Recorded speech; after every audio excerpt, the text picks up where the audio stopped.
The New York Giants class of 2023 is complete, and what a class it was. We're going to break down the 7 picks made by General Manager Joe Schoen coming up next on the Locked On Giants podcast. You are Locked On Giants, your daily New York Giants podcast, part of the Locked On Podcast Network, your team every day.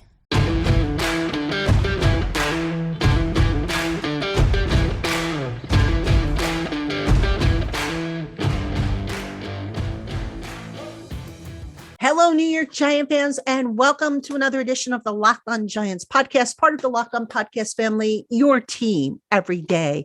My name is Patricia Traina. Welcome to a special weekend edition of the Locked On Giants podcast. The New York Giants and NFL just completed a 3-day draft marathon. And oh, what a draft for the New York Giants. I'm so excited to talk about it today with you guys and gals. And we'll continue talking about the draft all this week as I line up guests to come on and give me their perspectives, including hopefully some of the college hosts that we have over on the Locked On College Network who know these draft picks as well as anybody.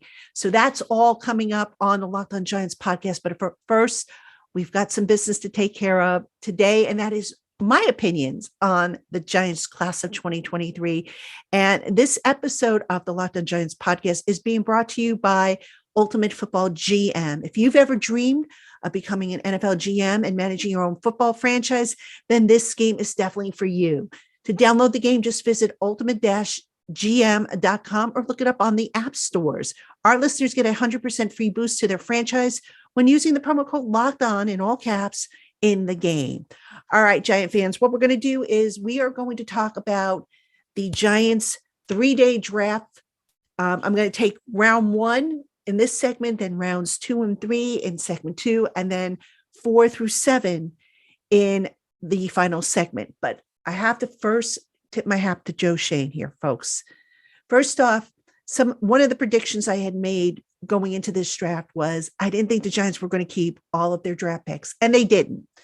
Trader Joe was moving up the board. He moved up in the first round. He moved up in the the third round. Did a great job of being aggressive. And, that's what I really like about this general manager. All too often in the past, the Giants would just sit by passively and hope that the player they wanted would fall down to them because they were reluctant to part with draft picks. Draft picks were like gold to them. Not this GM, folks. This is not your grandfather's GM. This guy, when he knows what he wants, he's going to go and get it. And he's going to be aggressive about it. So kudos to him for making moves in this draft. And I'm just absolutely giddy about this draft. I really, really like it. Okay, spoiler alert. I just gave you my feelings about the whole draft. But let's break it down, starting with the first round draft pick. The first round draft pick, cornerback Deonte Banks of Maryland. All right, the Giants traded up one spot from 25 to 24. They swapped out with the Jacksonville Jaguars to get Deonte Banks of Maryland. Now, I like this pick. Banks was actually one of the guys I had mocked to the Giants. I think I had him mocked in, I want to say it was the Locked On Hosts mock draft. It was either that one or the mock draft that I might have done here on the Locked On Giants podcast. I know he was one of my picks. So let's talk about the trade up first off. A lot of people said to me, my gosh, Pat, why did they have to trade up one spot to get Deonte Banks? Well, folks, the trade actually did a couple of things. Number one, it prohibited whoever was maybe planning to jump ahead of the Giants to get Banks. It stopped them because for the price of one of their 5th round picks and one of their 3 7th round picks, picks 160 and 240, the Giants were able to move up and in the process, like I said, get rid of a couple of picks, which, by the way, is going to help their salary cap situation a little bit. So, the Giants, they're in cap hell right now. Again, they've got to clear some space out, but we could talk about that another day regarding the cap situation. But anyway, the Giants moved up to get Deonte Banks. Right thing to do for them because apparently they were concerned that maybe somebody might come up to get him. I know a lot of people said to me, well, why didn't they, just sit tight because they would have had their choice of Banks or Joey Porter Jr. Clearly, folks, they didn't have as high a grade on Joey Porter Jr. as they did on Banks. So here's the thing. The Giants going into this draft needed to beef up the cornerback spot. This was a very deep class of cornerbacks. And you've heard me say on this program, if you've listened to me before and are an everydayer, you have heard me say that if the Giants want to close the gap with the Eagles and with the Cowboys, they've got to add speed on the back end of the defense. With Banks, they've added some speed. Now, ultimately, I think what's going to happen at the cornerback spot is for this year, it's going to be Adoree Jackson and Deonte Banks as your starters, with maybe Aaron Robinson moving into the slot to compete with Darnay Holmes. I never understood why the Giants moved Aaron Robinson out from the slot to the outside. I guess they did so maybe because of his height and his length, and they thought maybe he could handle it on the outside. Really wasn't a good fit in retrospect, and this was before the injury happened. So now they've got, Deonte Banks coming in there, and they should be set this year at the cornerback spot if those two guys stay healthy. So like I said, now you have some guys that compete for the slot cornerback position. Holmes, who's entering the final year of his deal, and who, by the way, if he doesn't make the roster, the Giants can save about $2.9 million in salary cap space. Or, like I said, if it's Robinson, who's tall and he can match up better with some of those bigger slot receivers, even better. So we'll keep an eye on how that plays out. But I really like this Banks pick. There was no question in my mind that they were going to go cornerback. I know in my last mock draft that I did on Giants Country, I contemplated receiver, but really, that was just a different scenario. I thought all along it was going to be cornerback. That's what it was. I didn't think they would trade up to get a cornerback. I thought maybe they would trade back, but they got their man. And the cornerback position is that much better now that they've added Deonte Banks, or he likes to be called Tay Banks, I guess. So what do I grade the pick? Well, I'm reluctant to give grades without seeing these guys, but let's just say I really like that pick. And I'm not going to give a grade yet because it's just not fair to give an A, B, C, or D or an F, but I like the pick. I like the fact that they moved up, that they, didn't have to spend a whole lot to get to move up. Kudos to Joe Schoen and staff on that pick. All right, coming up next, the pick that made my night. You know what I'm talking about, Giant fans. If you've been watching me again, you know exactly what I'm talking about. We're going to talk about round 2 coming up next, right after this. Hey, Giant fans, if you think you have what it takes to run your own draft, pick your own players and coaches, and build a franchise into a dynasty, then you need to try Ultimate Football GM. This game is so much fun, and best of all, you can play it offline and compete with your friends for bragging rights. And did I mention that Ultimate Football GM is completely free to play, and that Locked On Giants listeners get a 100% free boost to their franchise when using the promo code Locked On in all caps in the game store. So what are you waiting for? Find Ultimate Football GM in the App Store or visit ultimate-gm.com. And don't forget that promo code Locked On in all caps to get your free boost. Ultimate Football GM. Start your dynasty today. All right, Giant fans, welcome back to the Locked On Giants podcast. We are talking Giants 2023 draft. Love it. Love it. And one of the reasons why I love it is because Joe Schoen actually listened to me. He actually tuned into the Locked On Giants podcast, heard my pleas to get a pure center. Okay, maybe not. Maybe he didn't tune in. I mean, look, the man's very busy. When's he going to have time to tune in to the Locked On Giants podcast to listen to me? And why would he listen to me after all? I mean, he's respectful towards me, but I don't do what he does for a living. I don't sit and watch film 24/7 and go out on the road and scout like he does. But look, it was painfully obvious the Giants needed a center. And I've argued this point so many times here on the podcast that if you're going to build around Daniel Jones, build up his skill position players, which they did, but also address the offensive line. And when Joe Shane said at his pre-draft presser that they had guys that could play center, no disrespect to the man, but I knew that was just a bluff. There was just no way I could see the Giants going into this draft and not taking a center. I mean, I would have been really, really disappointed. Well, they took a center. And it just so happened that the center that they took, they didn't have to move to get, because John Michael Schmitz of Minnesota fell right to them. And gosh, who saw that coming, right? I mean, Schmitz was probably ranked by most draft analysts as the best center on the board. But ironically, he wasn't the first center off the board. Joe Tippmann of Wisconsin went to the Jets first. No big deal. Giants had Schmitz and Tippmann, I believe, on their board anyway. So I think if Schmitz had gone, Tippmann might have been the choice had, he'd still been on the board. But they got John Michael Schmitz. And John Michael Schmitz, according to a lot of draft analysts who do this for a living, they feel that he is the most NFL ready out of all the centers. And, just looking at Schmitz, there's just something about him, and you old timers are going to know who I'm talking about. But there's something about him that reminds me a lot of Bart Oates, who was the great center the Giants had in the 1980s, anchored that offensive line for the Super Bowl 1986 team and a few teams after that. Something about Schmitz, just the intelligence, the ability to make calls. But here's the thing that I like most about this pick, besides the player himself.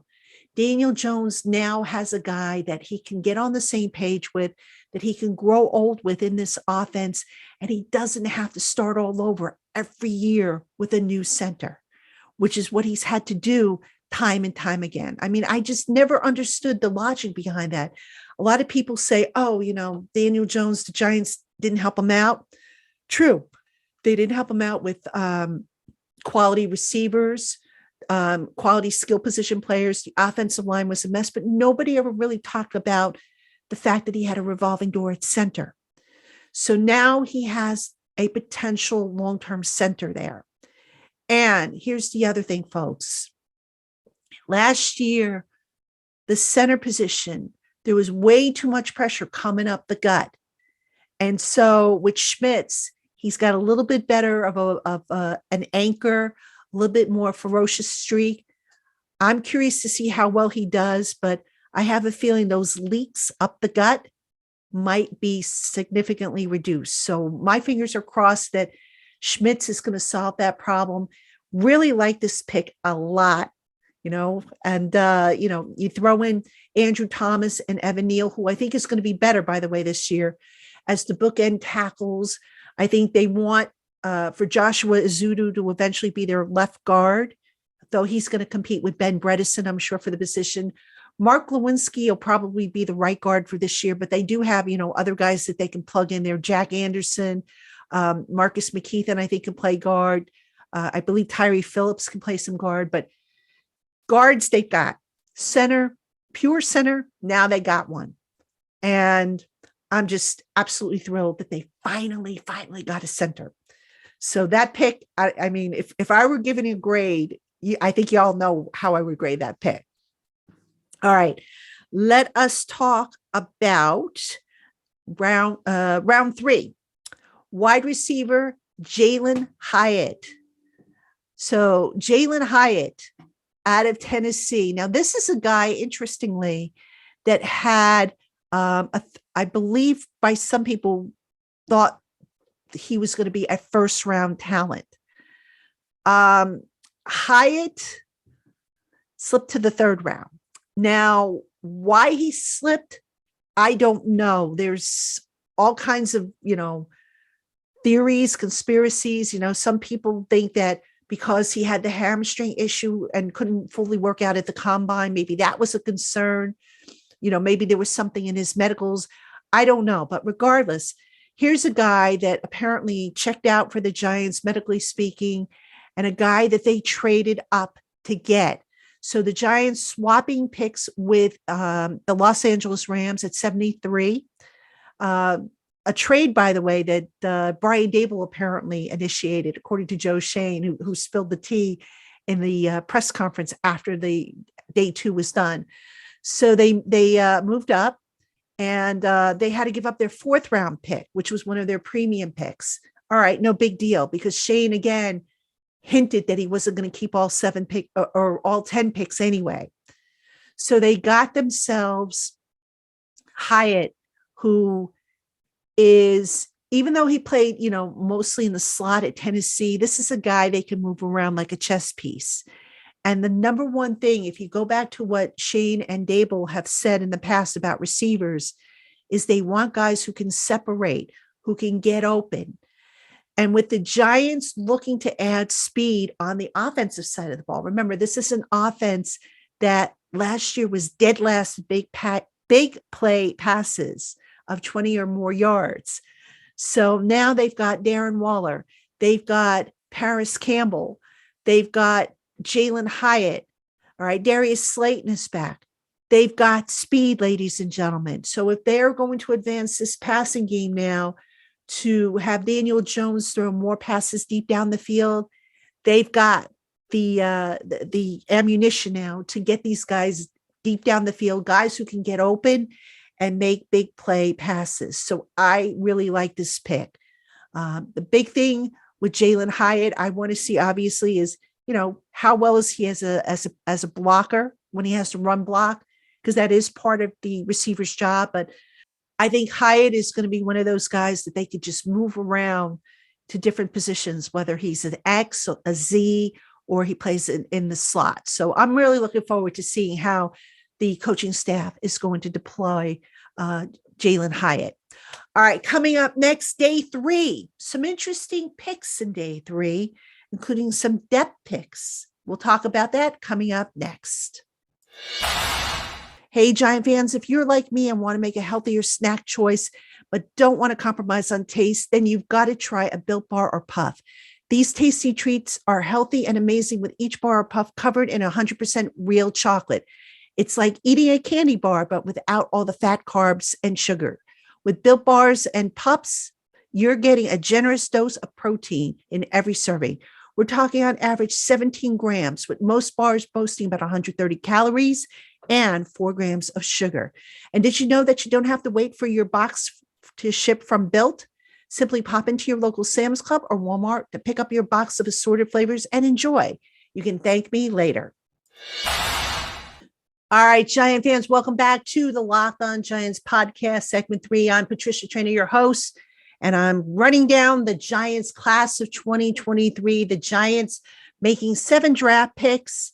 And folks, what a draft class. I tell you, I tweeted this out while the draft was kind of still in progress, but at first blush, this draft class is probably as strong as I can remember. I'd have to go back to 2007.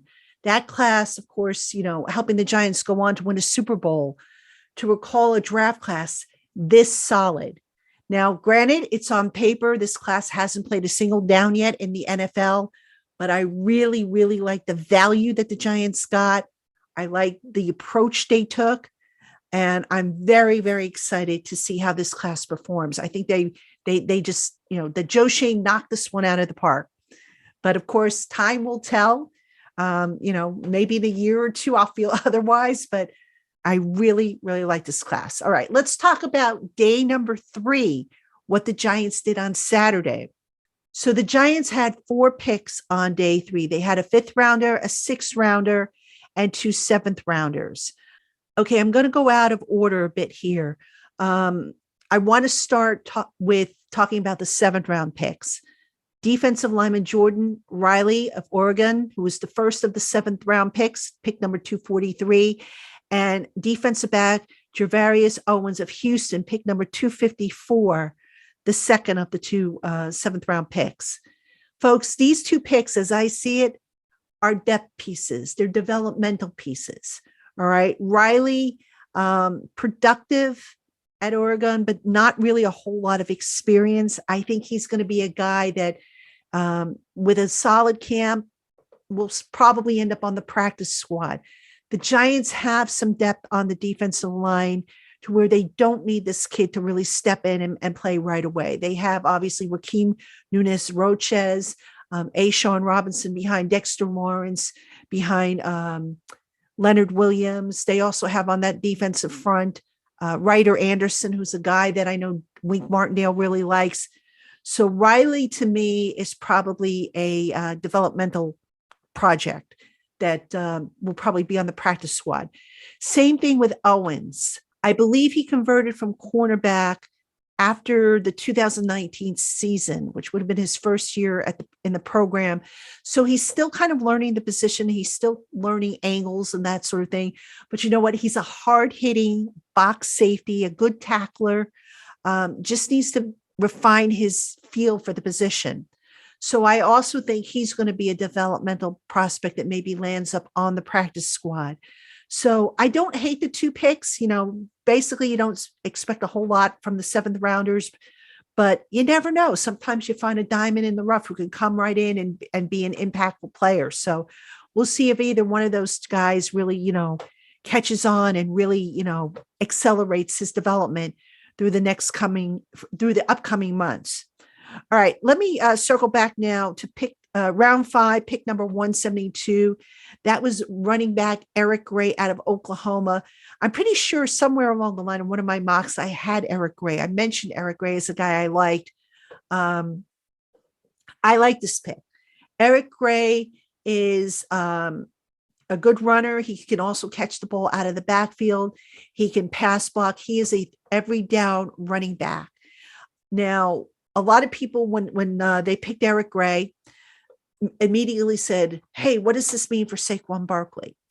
Just real quick, an update that we got from Joe Shane about Saquon Barkley is he had a conversation last week, checked in on Barkley with his representative last week.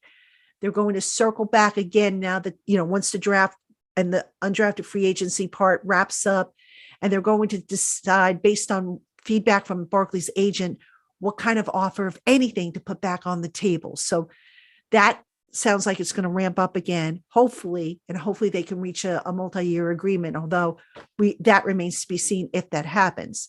So Eric Gray, as I saw it, the reason why I kept saying that the Giants needed to add a running back is because Barkley's future, if he ends up playing on the tag, which I think is going to be the case, he's not signed beyond this year. Matt Breida, the backup, is not signed beyond this year, which means if those 2 guys were to move on after this season, the Giants are left with Gary Brightwell and just Sean Corbin. Corbin having really not played much. He's been on the practice squad all of last year for the most part. So you need some depth at the running back position. Not to mention that the running back position is one where guys get beat up. So I'm not surprised the Giants added to that spot. I like the pick of Gray. Like I said, he's an every down back, a decent back. I believe Oklahoma, he played for the Sooners, I think for 1 season. I want to say he was with North Carolina previously. I know he transferred over, but very productive at the college level. So I really like that pick as a value pick for the Giants in the 5th round. All right, let's go to the 6th round. The Giants double dipped at cornerback, which I thought might be the case. Again, this was a very deep cornerback class. And to me, it just made sense to double dip if the opportunity popped up. And they took Trey Hawkins III out of Old Dominion with pick number 209. Now, admittedly, I didn't know a whole lot about Trey Hawkins. I didn't have him in any of my draft guides. Had to kind of scramble to find some stuff.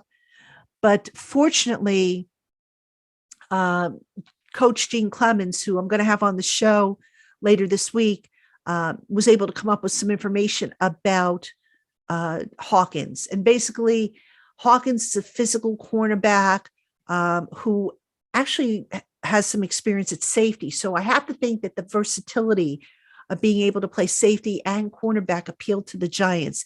I don't want to say kind of like the Julian Love role, because Julian Love was pretty good at what he did.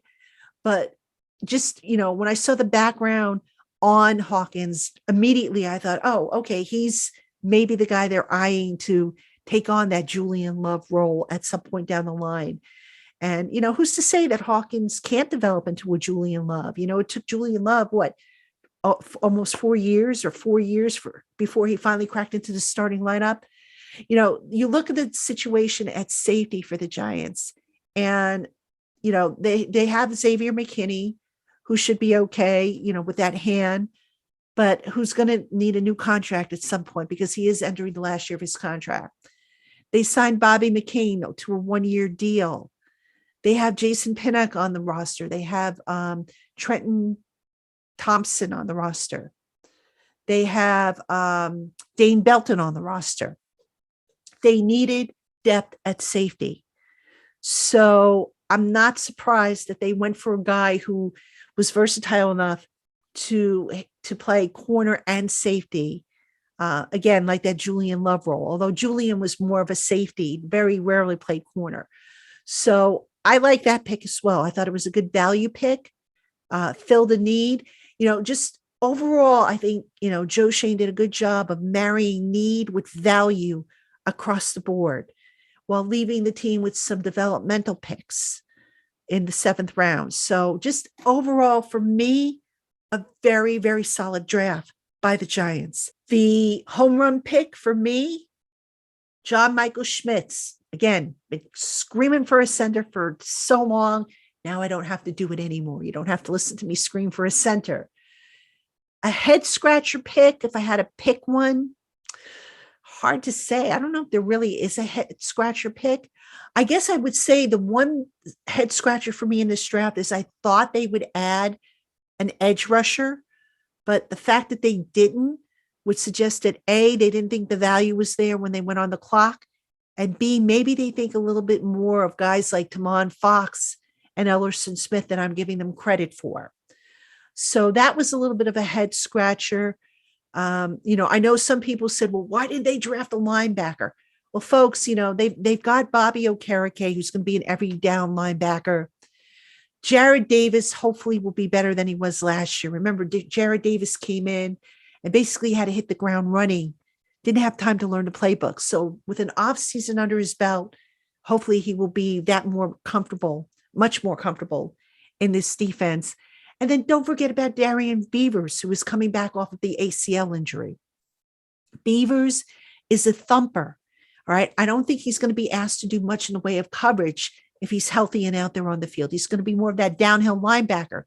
So I kind of said when I was, in the lead up to the draft, that I didn't think linebacker was as big of a need for the Giants as some people thought it was. And, again, I know the Giants have added some UDFAs, undrafted free agents, at linebacker as we speak. But I didn't think it was going to be that big of a need to where maybe they needed to, get a Jack Campbell, who actually I think went in the 1st round, or, a Trenton Simpson or Henry To'oTo'o. So not surprised there, I guess. But overall, again, good job by Joe Schoen on paper. Now we have to see what these guys do on the field. It all starts next weekend with the rookie mini camp. The rookies come in on Friday. They'll be on Friday, Saturday. I'll have reports and updates for you and video and all that good stuff, which you can find on my Instagram account at Patty Traina, PATTITRAINA. So make sure you check that out. Make sure you check out Giants Country. We have a lot more stuff on the draft to do, which I'll have for you on Sunday. Thank you so much for tuning into the Locked On Giants podcast. We'll be back Monday with a new episode, and I'm lining up guests for you guys to learn more about these draft picks. So hopefully you will keep it here, tuned in. Until next time, Giant fans, have a great one.